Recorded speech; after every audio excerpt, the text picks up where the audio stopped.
Jesús, la sangre de Jesús y un nuevo corazón. Solo de Jesús, la sangre de Jesús, que nos recuerda, nos esfuerza.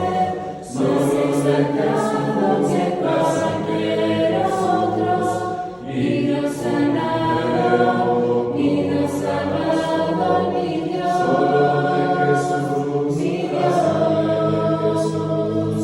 el Dios en la tormenta yo nombra nunca cambiarás, no importa dónde estés, en tus manos están todas mis lágrimas, el mismo serás, no importa dónde estés. Que tu espíritu me guíe sin fronteras, más allá de las barreras, ahora que me llames, tú me llevas más allá de lo soñado, y de los pasos que hemos llevado, mis gracias. Que tu espíritu me guíe sin fronteras, más allá de las barreras, ahora que me llames, tú me llevas más allá de lo soñado, y de los pasos que hemos llevado, mis gracias. Que tu espíritu me guíe sin fronteras, más allá de las barreras, a donde tú me llames, tú me llevas más allá de las soñadas, y de las El mismo serás, no importa Dios te bendiga. Te estamos haciendo una invitación. Si Dios permite, el próximo año estaremos yendo al país de Israel y será de gran bendición para todos y cada uno de nosotros compartir esta hermosa tierra y los lugares bíblicos. No solamente aprender de la Escritura viendo literalmente los lugares, sino también absorbiendo todo lo que tiene que ver con la cultura, la arqueología, la geografía y más.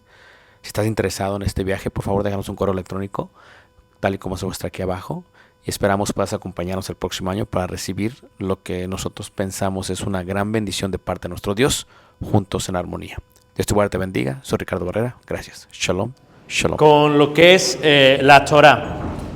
La Torah, reiteramos, Torah es ley o realmente es el conjunto de mandamientos o mandamiento. Misvat, los mandamientos que están divididos en estas 4 partes que hemos visto hasta el día de hoy. Algo que es muy importante es esta palabra que es para ellos Shema. Shema se utiliza en Deuteronomio capítulo 6, versículo 4 y 5, donde dice la palabra de Dios: oye Israel, Jehová vuestro Dios, Jehová uno es, ¿verdad? Shema es oye. Shema Israel, Adonai Eloheinu, Adonai Echad. Esto es oye Israel, ¿verdad? Jehová vuestro Dios, Jehová uno es. Ahora, ¿qué es oye? Shema, oye, para el hebreo, para el judío. Cuando yo digo judío, lo voy a hacer referencia después, pero entienden que un judío puede ser un hebreo que es parte de su nación, que obedece lo que es su nación, su constitución, y un prosélito gentil también es judío en ese sentido. A los dos se les puede llamar judíos, pero a uno se le llama hebreo y a otro se le llama prosélito. El prosélito es gentil, el hebreo es linaje. Shema entonces es algo que no solamente es oye. Oír para ellos no solamente es el aspecto de oír. Oír para ellos es obedecer. Cuando el hebreo dice Shema, no solamente es oír, sino es obedecer. Nosotros en el occidente es oír es te oigo, pero no tengo que obedecerte. Pero para ellos Shema es eso. Todos los servicios de las sinagogas y los servicios en la iglesia primitiva, todos empezaban con Deuteronomio 6:4, con Shema. ¿Ok? Todos, esto es, todos empezaban con lo que es Deuteronomio 6:4. Todos comenzaban realmente con eso. Si ustedes ven si van a sus Biblias y abren sus Biblias, pueden ver esta parte de que es Deuteronomio 6:4, que es la parte de lo que es el Shema, ¿verdad? Shema. Vean cómo dice ahí Deuteronomio 6:4. El que lo tenga lo puede leer. Oye, Israel, Jehová, nuestro Dios, Jehová uno es. Ahí está. Shema, oye, Shema, Israel,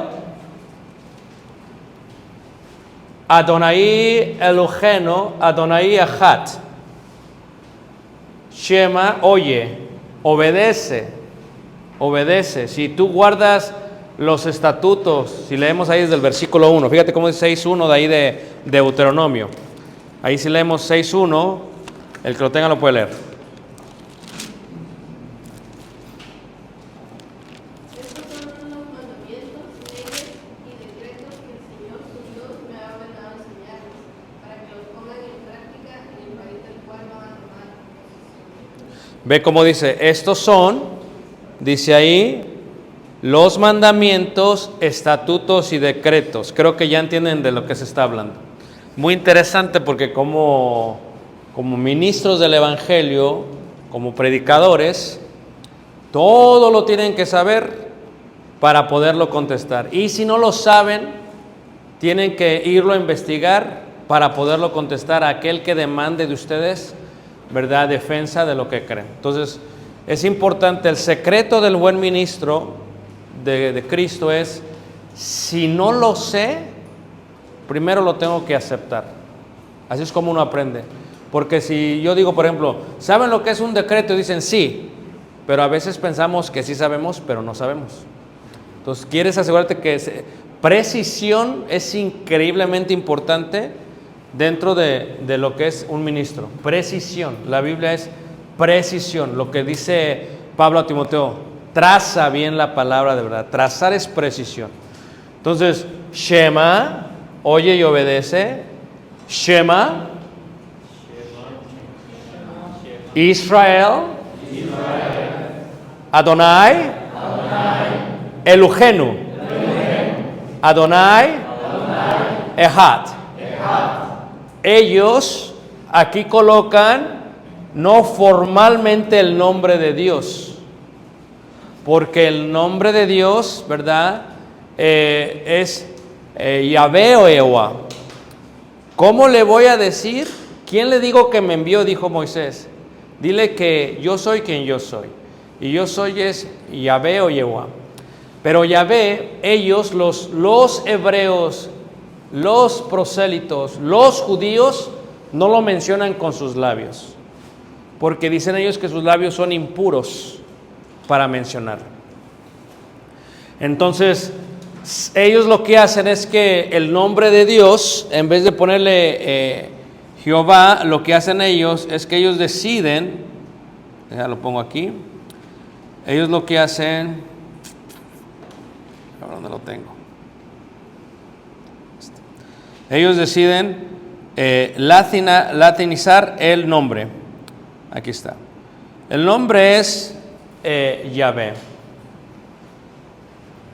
Yahvé, Yehová es Yahvé, el nombre de Dios. Esto significa en hebreo yo soy. Yo soy. La primera vez que se oye el nombre Yahvé es en el Sinaí, en el Horeb. La palabra Horeb viene de la lengua semita Shoreb o Koreb, que significa basurero. Y Dios de un basurero, de donde no nace nada, de una tierra sequía en medio del desierto, coloca un lugar santo, la zarza ardiente. Y cuando tiene la conversación con Moisés y le dice, Moisés, bueno, voy a ir, pero ¿quién le dijo que me envíe? Dile, Yahvé, dile, yo soy quien yo soy. Entonces, el judío no puede mencionar eso. Esto es algo que les quiero enseñar, también es importante. El lenguaje hebreo tiene 22 consonantes, no tiene vocales. El lenguaje hebreo tiene 22 consonantes, no tiene vocales.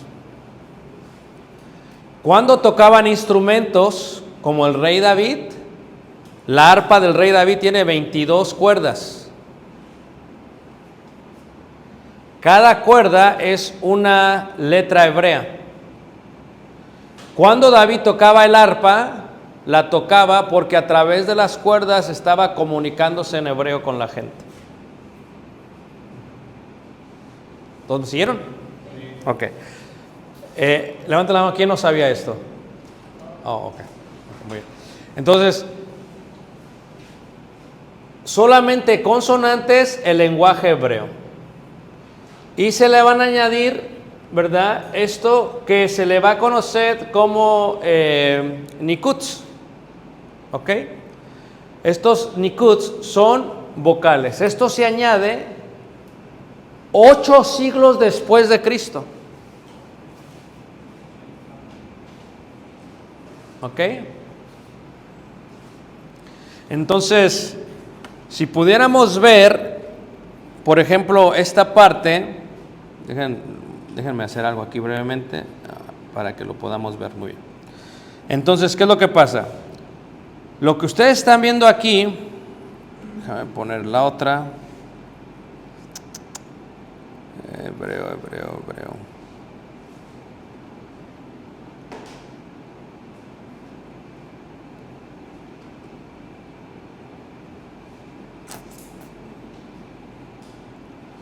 Bueno, déjaselas. Creo que está en el libro de Génesis también, déjame ver. No, déjalas pongo en el otro, permítanme. Déjame ver la otra. Aquí está.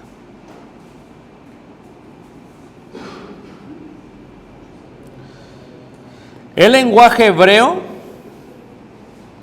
que mi certificación es el lenguaje hebreo antiguo.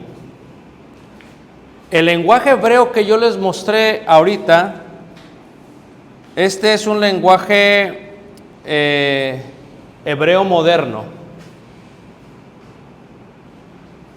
No es antiguo. El hebreo antiguo es este.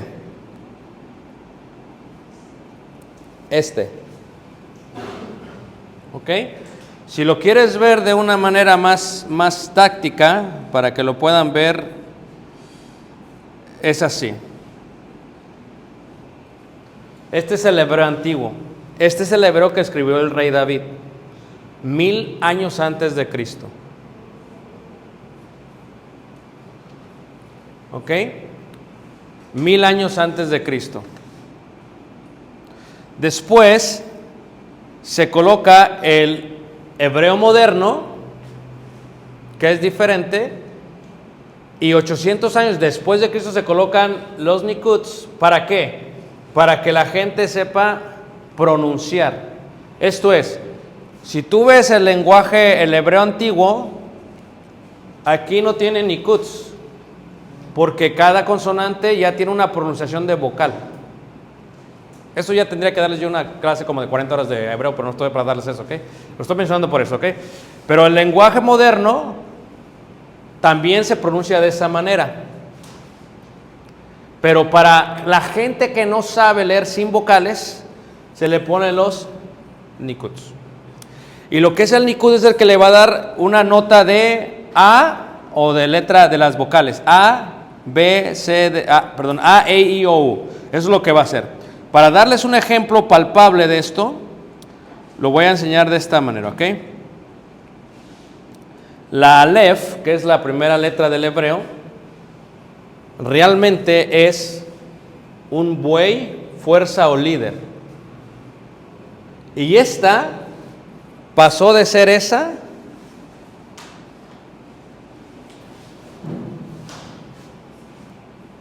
a esta en el moderno. ¿Todos me están siguiendo? Sí. Ok. Entonces, la razón por la cual menciono esto es porque ellos no lo pronuncian, y lo que hicieron es que para que la gente lo pronuncie, le añade una A, una O y una A larga.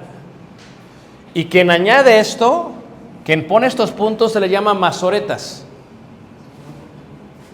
Por ejemplo, mi Biblia está llena de masoretas. ¿Ok?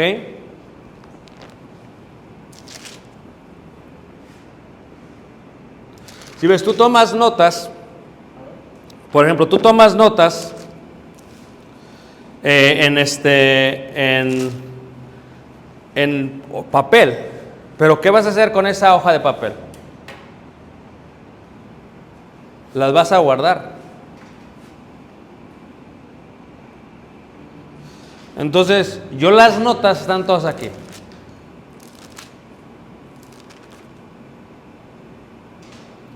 Esto es lo que se llama masoreta. El texto es sagrado, pero yo añado lo que significa Shema en hebreo, en griego, y lo añado todo aquí. Y entonces esta es mi Biblia, la que utilizo es la principal, la que tengo por 30 años. Entonces, ¿qué sucede? Eso lo tengo todo aquí para acordarme de ello. Esto es una masoreta, es mi escrito. Aquí tengo, por ejemplo, el tabernáculo, a lo que es el tabernáculo a escala, y lo que es cada muerto, lo demás. Entonces, esto es lo que es eso. Entonces, eso es una masoreta. La masoreta es esa. Entonces, cuando se le añade masoretas al nombre Yehová, ya no se pronuncia así, sino que se pronuncia Yadonai, Adonai. Shema Israel Adonai. En vez de decir Yahvé o Yehová, porque es impuro para el judío, al añadir esto le pueden llamar Adonai. Y Adonai se traduce en el Antiguo Testamento como Señor. Cada que tú ves la palabra Señor en la Biblia es Adonai. Cuando ves la palabra Dios es Elohim. ¿Ok? Son diferentes. Eso ya es la clase de teología. Entonces, tenemos aquí esto que es Adonai, o por eso le llaman Jehová. Nosotros le llamamos Jehová. Ellos le llaman Adonai. O le traducen como Señor. Para ellos, la palabra Señor es Adonai, porque no podían decir ellos que Jehová. Y entonces, cuando vemos nuestra Biblia, la primera vez que se menciona es en el Sinaí. Pero, ¿quién es la persona que lo escribe? ¿Quién escribe Génesis, Bereshit? Moisés. Porque Moisés escribe, en el principio creó Dios los cielos y la tierra. Bereshit bara Adonai, ¿verdad? Het Shemayim, Het Hares. En el principio creó los cielos y la tierra. Y luego cuando tú te vas dando cuenta, después dice, por ejemplo, en Génesis 2:7, dice ahí Génesis 2:7, entonces Jehová Dios. ¿Qué es lo que está haciendo Moisés cuando escribe Génesis en el desierto? Lo que está haciendo Moisés es que dice, ok, este Dios de Abraham, Isaac y Jacob, yo voy a poner Jehová Dios, o Yehová, o Yahvé, para que sepan que el Dios que nos sacó de Egipto es ese mismo Dios. Por eso se llama Jehová Dios. Pero al principio le llama Elohim. En el principio creó Dios, Elohim. Y lo relaciona. Ese Jehová que te saca de Egipto es el mismo Jehová, ese mismo Dios que también creó los cielos y ¿qué? Y la tierra. ¿Ok? Aquí algo increíblemente importante. Cuando tú escribes el nombre Yehoshua, Yehoshua es Dios, Oshua, Dios es salvación o es el que salvará. En Yehoshua es lo que es Yeshua. Yeshua es Jesús. Yeshua es Jesús. Entonces, Jesús es Yeshua, es Dios salvará. Jesús literalmente su nombre es Jehová es salvación. ¿Cómo le pondrás al niño? Le dice, ¿cómo le pondré? Le dice ahí en Mateo capítulo 1, le pondrás Jesús porque Él salvará a su pueblo. Él es Jehová y Él salvará. Por eso Jesús, Yeshua, es Elohim, es Dios con nosotros. Ese Dios que creó los cielos y la tierra es Jesús. Y está en el nombre escrito. Entonces, cuando regresamos al punto de ellos y vemos la Torá tiene, ¿ok? 79,847 palabras. Déjense los pongo en la esta, a ver si lo tengo, pero creo que eso les va a ayudar mucho. Déjame ver aquí. Bereshit, manuscrito. Ok. Ok.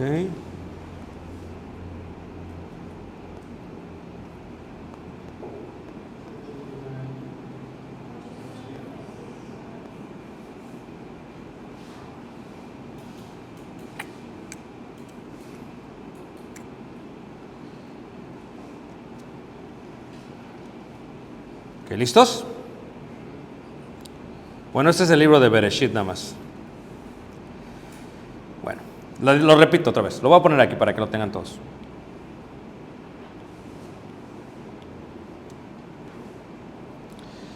Toda la Torá, 79,847 palabras. En hebreo, claro. Toda la Torá tiene 847,304,805 letras hebreas. Toda la Torá se escribe en 80 pieles. En 80 pieles. Porque tú te recuerdas que, ¿cómo se le dice a esto? Libro. Esto es un libro. ¿Cómo se le dice en latín? Es el códice. Códex es un libro, códex. Así no eran antes. Antes eran rollos, el cual estaba hecho de pergamino, o de piel, o de papiro. ¿Qué es esto? Esto es papiro. Esto los compré en Egipto. Esto es papiro. ¿Quién quiere uno? Ahí está, ahí atrás. Uno. Se lo pasa a la señorita de atrás. Eso es papiro. Papiro con lo que es el abecedario egipcio. Jeroglíficos. ¿Sí, hermano? Le tengo una pregunta. En el hebreo antiguo se registra siempre las 22 consonantes. Sí. Como en el actual. ¿Mande? Sí, así es. Sí. Muy bien. Y entonces, la piel del animal tiene que ser puro. ¿Y cómo sabemos si es puro o impuro? Por Levíticos, por Vayikra. Entonces, un cordero es puro, una cabra es pura, un buey es puro. Se toma la piel del lado cabelludo, se quita todo, se escribe por dentro. De la derecha a la izquierda. Se necesitan 80 pieles para escribir toda la Torah. ¿Cuánto lo hace un escriba? 3 horas al día puede trabajar solamente. Hasta el día de hoy hay escribas todavía en Israel. ¿Por qué 3 horas? Porque si se equivocan en una letra, tienen que volver a empezar. Precisión. Entonces, ¿qué sucede? Ellos escriben y son una vez más 80 pieles. 80 pieles y lo hacen en 248 columnas. Ustedes le llaman Pentateuco. ¿Qué? Sí, hermana. Hermano, una pregunta. Ajá. 79,847 palabras en hebreo. Y estas otras son Letras. toda la Torá. Sí, en la Torá. En hebreo. Sí, estas son las letras hebreas. Por ejemplo, una letra hebrea, una palabra hebrea es Shema. Shema son 3 letras. Esta es la cantidad de letras que tiene toda la ley. Estas son letras y estas son palabras. Así es. Y estas son pieles y estas son columnas. Porque las columnas, lo que se hace es que en las columnas, haz de cuenta que este es un pedazo de piel y entonces esta es una columna, esta es otra columna y esta es otra columna. Así es como escriben. Entonces esos son los rollos. El judío lo hace en pieles. Yo me iba a traer mis filacterias, pero no sé si me olvidaron, pero para que vieran cómo las filacterias. Ahorita las voy a enseñar. Eso lo enseño creo que ahorita. Entonces, ¿qué es lo que así es como se forma? Ustedes oyen la palabra Pentateuco. ¿Qué? Pentateuco, precisión. ¿Qué significa Pentateuco?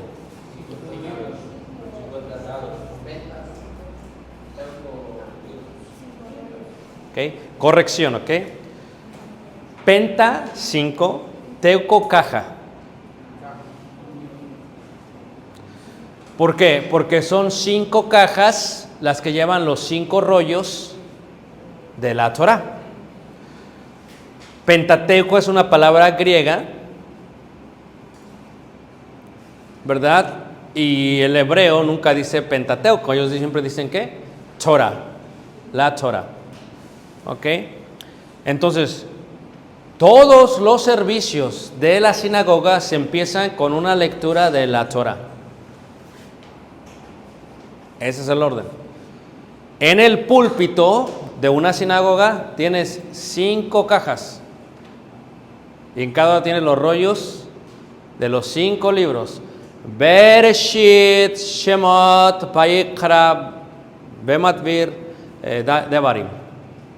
Entonces, sacas y lees. Pero todos comienzan, todos recitando. Shema Israel, Adonai Eloheinu, Adonai Echad. Cuando la iglesia de Cristo comienza, todos son judíos. Todos siguieron comenzando con el Shema. Sí, hermano. Hermano, cuando un escriba se equivocaba al escribir, ¿qué hacía con estos rollos? Los rollos no se pueden quemar, no se pueden tirar a la basura. Se introducen a lo que es la sinagoga. Hay un cuarto que se llama el cuarto del tesoro. Se escarban la tierra y se colocan adentro y se entierran dentro de una sinagoga. No se pueden tirar. Entonces, por eso es muy importante la presión. Por eso no podían cansar. Tienen 3 horas más para que trabajen y esas 3 horas gastan el trabajo que tengan que hacer.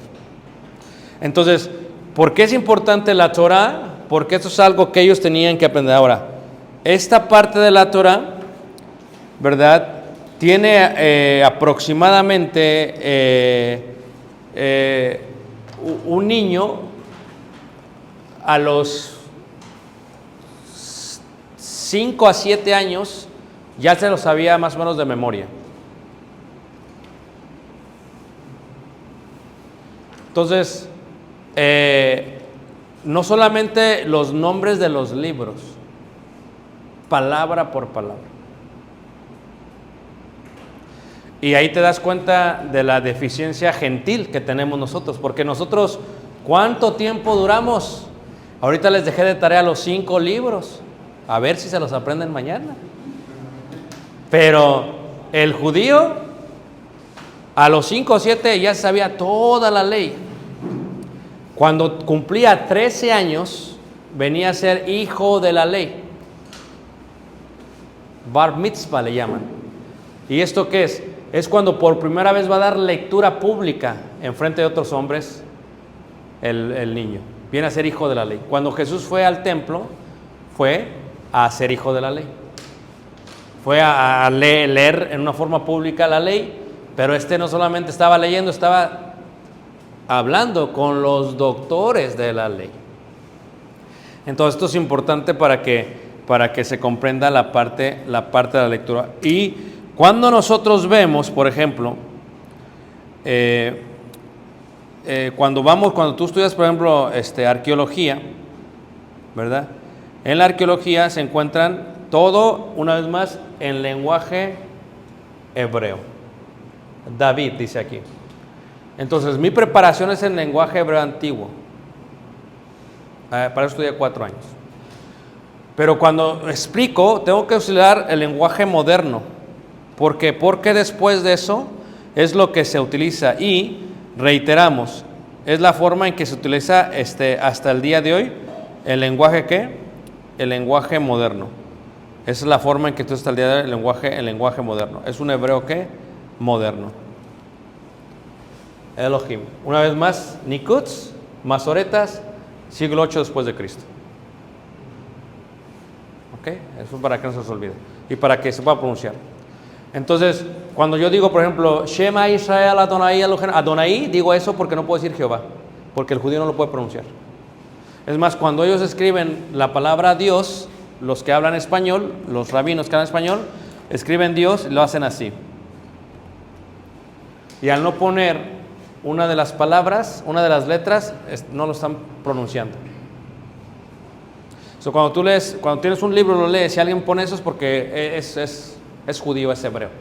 Así es como tú te das cuenta de esa parte, de esa relación. Y entonces cuando tenemos el concepto, ya para llegar a la parte de lo que es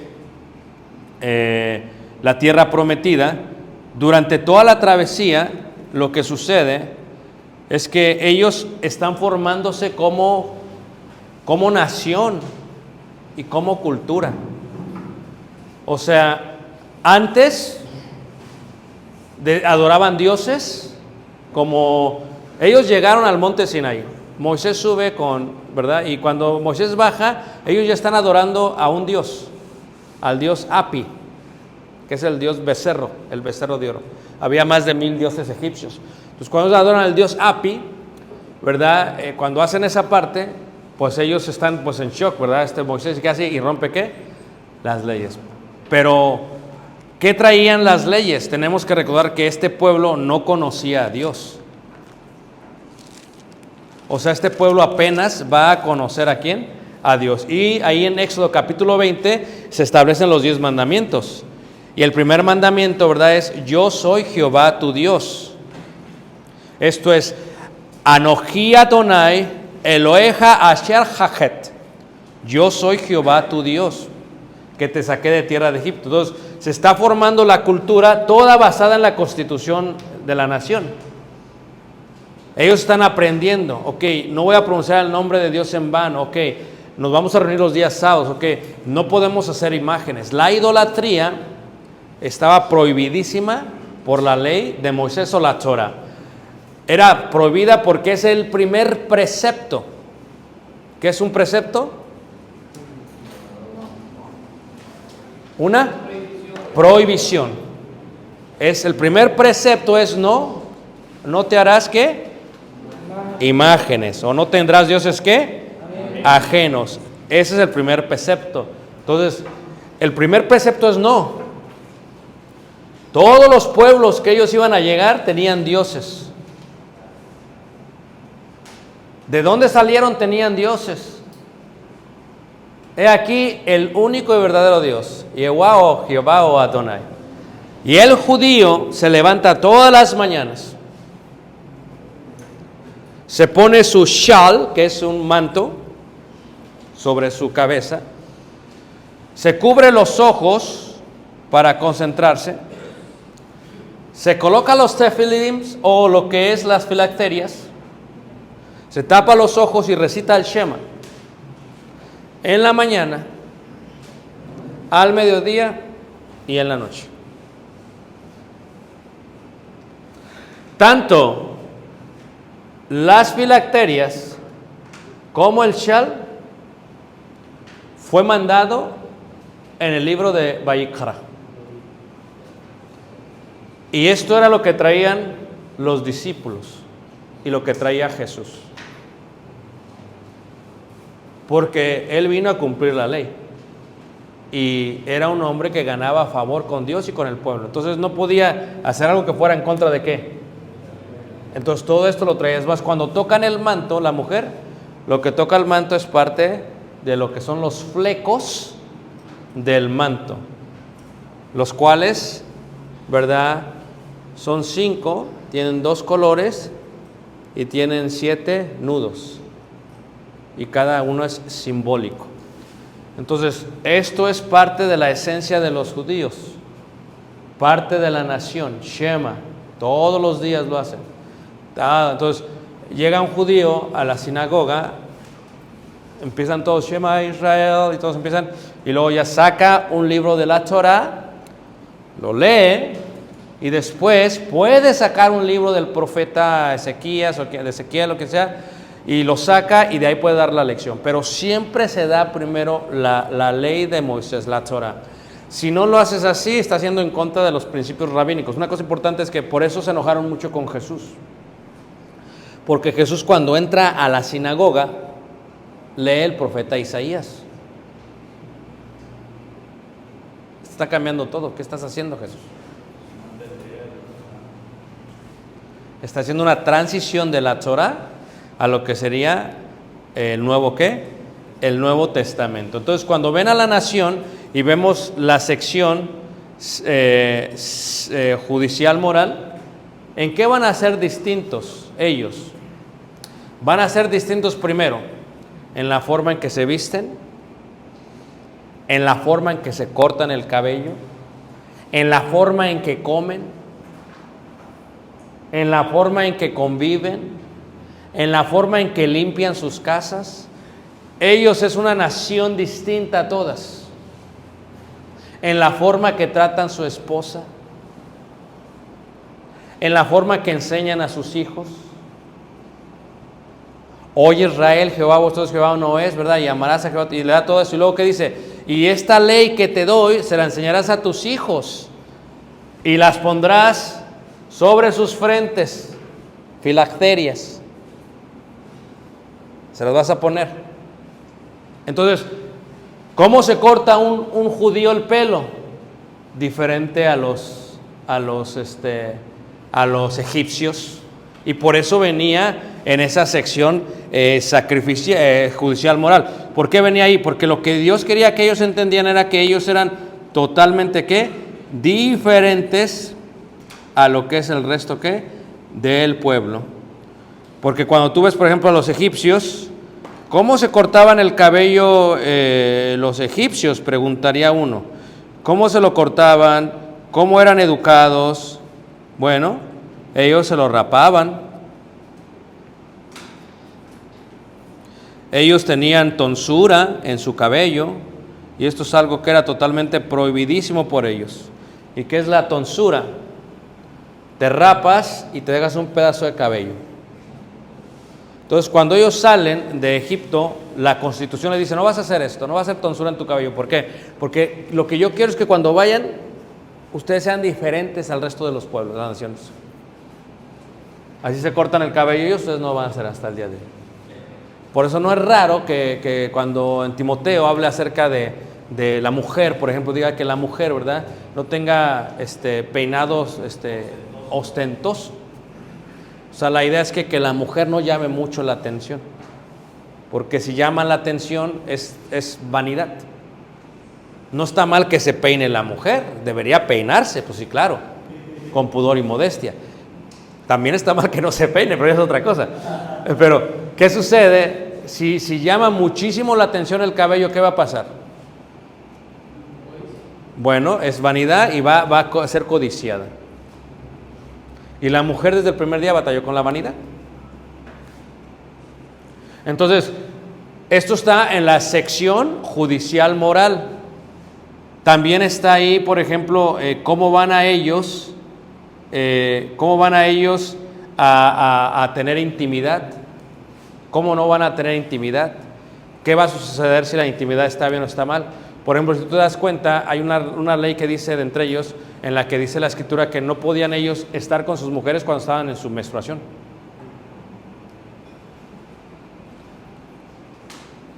Y la pregunta sería, ¿pero por qué?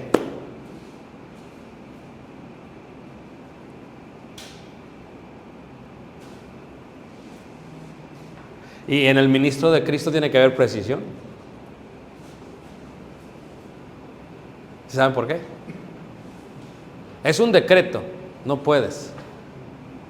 ¿Y quién le dijo a Moisés? A ver, Moisés, espérate, pero ¿por qué no se puede, Moisés? Yo quiero saber por qué, Moisés. Pues no importa si sabes o no, simplemente no se puede. Es un decreto. Ok, entonces en la sección judicial moral era así. ¿Cómo se educa a los hijos? ¿Cómo se ora? ¿Cómo se establece? En la sección sacrificial es todo lo que tiene que ver con los sacrificios a Dios en el tabernáculo o en el Mishkan. Mishkan, que significa ¿qué? Una tienda portátil. Mishkan. El Mishkan, ¿verdad? Una tienda portátil ¿verdad? Era donde se llevaban a cabo todos los sacrificios. Yo creo que esto ya lo vieron también, ¿verdad? Cómo está separado el Mishkan. ¿Ya lo vieron? ¿Se lo saben de memoria? ¿No saben de qué estoy hablando? ¿Nada más lo vieron de pasada? Ok. Vamos a ver más detalle esto después, pero voy a explicar un poco acerca de esto. Cuando hablamos de la sección sacrificial, toda se hace a cabo en el Mishkan, se hace a cabo en el tabernáculo, y el tabernáculo, ¿verdad?, está separado de la siguiente manera. Tenemos a las tribus alrededor, tenemos el patio, el atrio, y tenemos 7 muebles dentro del tabernáculo. El altar del sacrificio, la fuente de bronce, el candelabro, los panes, la mesa de los panes, el altar del incienso, el arca y el propiciatorio. Son 7. Los 7 se ven también en el libro de Apocalipsis. Siempre son 7, número perfecto. Entonces 7 se ven así. ¿Y por qué están así? Porque cuando el sumo sacerdote entraba una vez al año en la fiesta judicial, cuando entraba, déjame ver aquí, no me permite hacer esto, déjame ver por qué. A ver, ya lo hago aquí.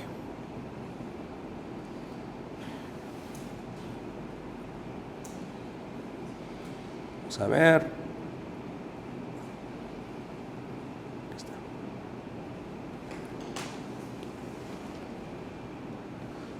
Ok. Entraba y era el único que podía entrar al lugar santísimo. Pero lo tenía que hacer en forma de cruz. Por eso Jesús tenía que morir crucificado. Porque se hace eso en el día de la expiación.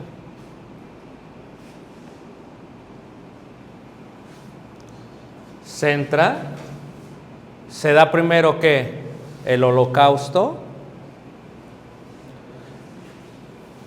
después se hace la purificación, después se prenden las luces, se coloca la ofrenda de oblación, después se ofrenda la ofrenda de libación, se coloca el incienso, después se entra, se coloca la sangre de la vaca roja en la parte de arriba. Y al hacer todo esto, se hace en forma de cruz.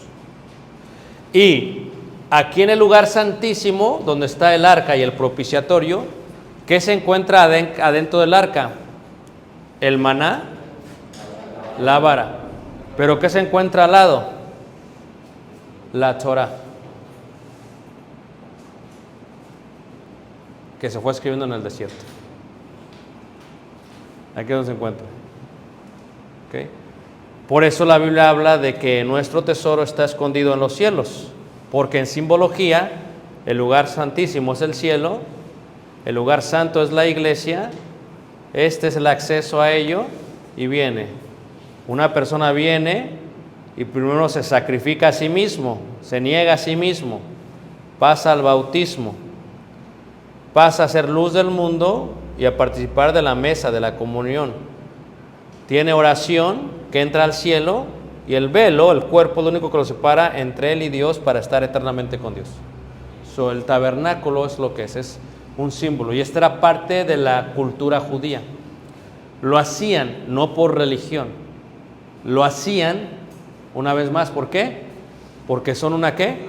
Constitución. Exactamente, entonces por eso lo hacen ellos. Esto es algo que se tiene que comprender en su totalidad.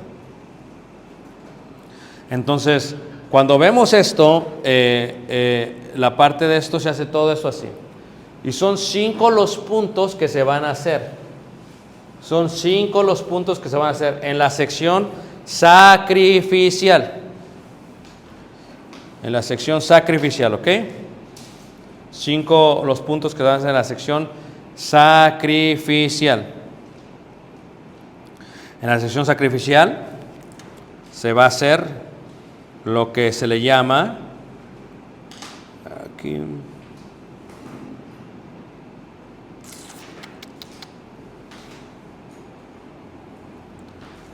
el holocausto, la ofrenda, la paz, el sacrificio por el pecado y expiación. En hebreo, Kalil, Mincha, Shalom, Saba y Kapar. Eso se explica todo en el libro de Vayikra. El libro de Vayikra es ¿qué? Levíticos. Cuando se escriben los libros, tales como el libro de Vayikra o Levíticos, los títulos de los libros son la primera palabra en hebreo del rollo o del escrito. La primera palabra en hebreo. Por ejemplo, Levíticos, Vayikra significa llamó y él llamó. Bereshit es en el principio. Shemot es nombres. Vayikra es y él llamó. Ok. Bamidbar en el desierto.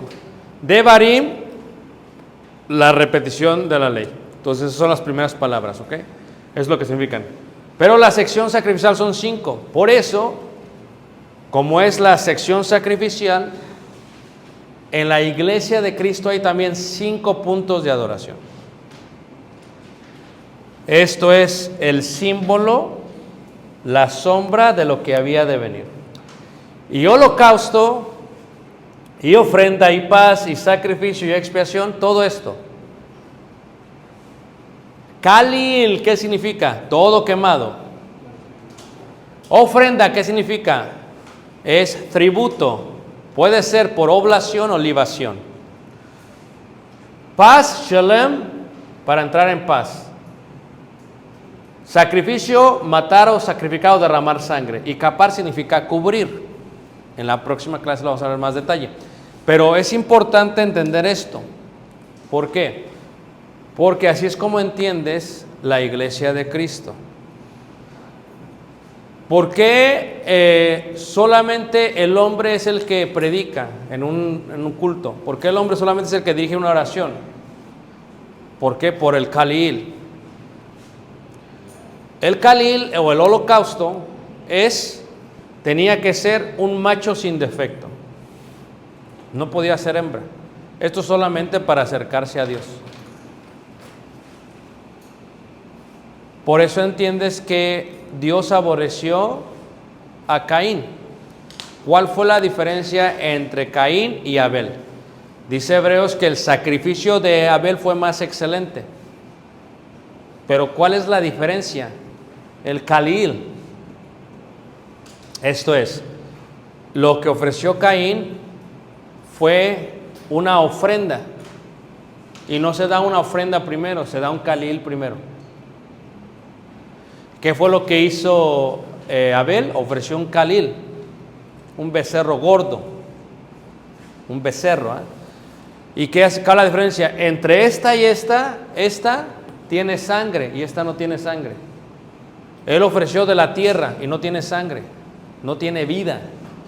La sangre es la vida. ¿Cómo se dice hombre? Hadama. ¿Cómo se dice sangre? Dam. ¿Cómo se llama Adán? Adam. Adán es Adam, el que tiene sangre, el que tiene vida. Por eso esto tiene que ser dado de esta manera. Por eso en la iglesia de Cristo quien ora es el varón. Quien no entiende el Antiguo Testamento cometerá errores en la iglesia del Señor. ¿Ok? Y ahí los voy a dejar porque creo que se acabó el tiempo. Aunque no lo crean, ¿eh? ¿Soy yo o son ustedes? No, son ustedes porque yo creo que ya se acabó el tiempo, ¿va? Ok, lo voy a dejar para 2 minutos para preguntas, porque no me preguntaron nada. ¿Preguntas?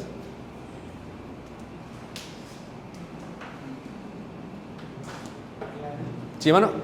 En el caso entonces de este Caín, si Caín hubiese comprado a su hermano Abel, hubiera sido acepto su Caín, ya hubiera sido Caín, no sé. Sí, porque aquí la pregunta que nos hacemos es, ¿por qué Dios no aceptó el sacrificio? Porque no es sacrificio. Porque para hacer sacrificio, la palabra sacrificio viene del hebreo corbán. Corbán significa relación. Para que haya un corbán, un sacrificio, tiene que haber un saba, sacrificio, tiene que haber derramamiento de sangre. Porque en la sangre se encuentra ¿qué? La vida. Levíticos 17. Entonces, por eso yo no como sangre. Porque la sangre se ordena no comer solamente por el judío, sino también por el gentil. Se conoce el concilio de Jerusalén, por los apóstoles y los ancianos. Nomás les pido que se abstengan de los sacrificios a los ídolos y de ahogado, de sangre. Entonces, ¿qué pasa? La sangre, por eso la mujer que tiene menstruación no podía acercarse al tabernáculo. ¿Por qué? Porque lleva sangre. Y la sangre se derrama dentro del tabernáculo y se derrama para Dios. Porque la vida es para Dios. Nadie más puede derramar sangre que Dios. Cada que se hace un sacrificio es para Dios. Entonces, ¿qué es lo que hace Caín? Caín ofrece algo que no tiene sangre para empezar. Y por eso fue más excelente el sacrificio de Abel. Y cuando lo ofrece, bien hubiera dicho, a ver hermano, dame esto, vamos a hacer un Jalil primero y luego ya ofrecemos la ofrenda. Pero no hizo eso. Todos, en la fiesta, en la sección ceremonial, en las fiestas judías, todas las fiestas piden un holocausto. Sin el holocausto no se pueden acercar a Dios. Siempre ofrece todo esto. ¿Ok? El corbán es así, el sacrificio es así. Y por eso nosotros nos acercamos a Cristo o a Dios por medio de Cristo, porque Él derramó ¿qué? Su sangre. Khalil. Él es el Khalil, Él es la ofrenda, Él es la paz, Él es el sacrificio y Él es la expresión, Él es todo. Por eso dice Romanos, Él es nuestra justificación. ¿Por qué? Porque fue nuestra redención, porque lo puso Dios en propiciación. Y esas palabras el ministro de Cristo tiene que entenderlas, porque si no se entiende, ¿cómo las puede explicar? Y ahí nos vamos a descansar. Sí, hermano. Así es. Así es. Entonces, por eso Jesús no podría morir de otra forma. No, Necesariamente tenía que morir. totalmente. Era para cumplir la ley. Él les dice, yo no he venido a abrogar la ley, sino he venido ¿qué? Pero, y Jesús es el sacerdote según el orden de Melquisedec, de Melquisedec. Entonces, por eso murió de esa manera, en una cruz. Son símbolos. Muy bien, hermano y luego hermano. Para llegar a ser sumo sacerdote, tengo entendido que tendría que vestir el linaje de Aarón. Así es. Porque escuché una vez Ajá. de que dentro del sacerdocio levítico había ciertas semanas Ajá. que ellos podían ser sumo sacerdote. No. Solamente descendencia de Aarón establecido. Sí había en los tiempos de Jesús y siempre hubo un sumo sacerdote y el que iba a continuar, que estaba siendo entrenado por el sumo sacerdote. Pues si este moría, este podía entrar luego, sabiendo lo que tenía que hacer. Por eso cuando muere Jesús, Caifás, por ejemplo, es uno, pero ya cuando están los apóstoles es otro. ¿Entiendes por qué? Porque siempre hay dos.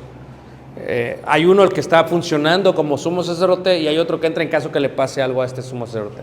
Pero Jesús es sumo sacerdote no según el orden de Aarón, sino según el orden de Melquisedec. Porque Melquisedec, ¿verdad?, es el sacerdote de Dios. Y eso lo veremos, creo que mañana.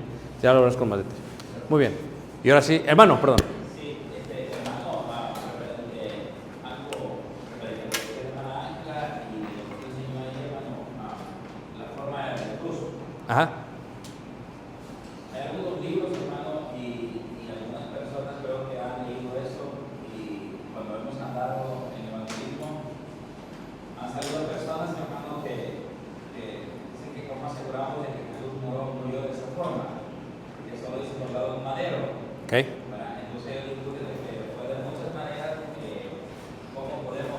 Claro. firmar, se puede literalmente. En el libro de Gálatas escribió todo un artículo de eso, ¿ok? Donde escribimos lo que era la cruz romana, cuáles eran las distintas formas de crucifixión, ¿ok? Y lo que significa colgarlo en un madero, ¿ok? Pero algo que hicimos ahí interesante tal vez fue que damos en el escrito evidencia histórica de cómo los crucificaban en el tiempo de Jesús y arqueológica. Jesús fue así crucificado. Eso no hay duda. La gente cuando habla en un madero, hablan de un árbol. Y sí, o sea, bíblicamente era en un árbol. Pero tenemos que entender que la crucifixión de Jesús no fue hecha por los judíos. En el libro de Deuteronomio y en el libro de Números habla de cuando uno es maldito y debe ser colgado en el madero. Si lo hacían los judíos, lo hacían en un árbol. Pero los romanos no son judíos. Ellos lo crucificaron. Pero la profecía sí se cumple en Jesús, no en el concepto de la forma, sino en el concepto de lo que significaba, de la maldición. Muy bien. Y ahí quedamos, hermanos, ¿ok? Descanso y luego regresamos. Dios les guarde y les bendiga a todos. Muchas gracias.